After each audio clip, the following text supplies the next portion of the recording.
It's Monday, June 26th, 2023. Let's talk about the news. From the New York Times, rebel Wagner forces threatening march to Moscow abruptly stand down. In what was one of the most compelling 24 hours or so of international news reporting I've seen in quite a while, the head of the Russia-controlled mercenary group Wagner, Yevgeny Prigozhin, moved his troops out of Ukraine and into Russia, taking a large city and then plowing north into the outskirts of Moscow, where he threatened to kill the head of the Ministry of Defense and used language in his social media messages, implying he might try to overthrow President Vladimir Putin as well. The apparent coup attempt was ended just as quickly as it started, and now pretty much everyone is confused about why.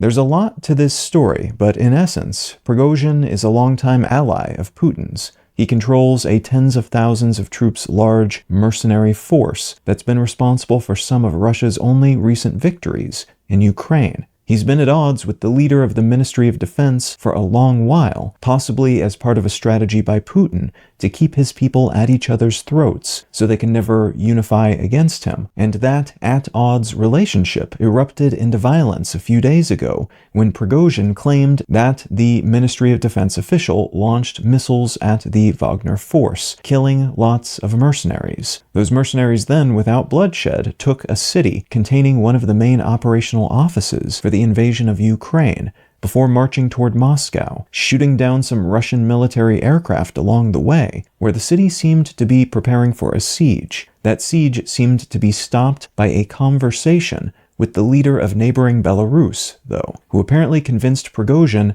to step down and go into exile in Belarus, in exchange for immunity for himself and his men.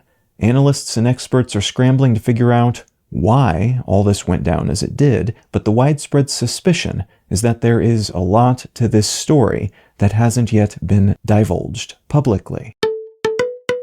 From Politico, invading mosquitoes bring killer diseases to Europe. New data from the European Centre for Disease Prevention and Control, or ECDC, indicate that Europe experienced more locally acquired dengue infections in 2022 than in the entire preceding decade combined.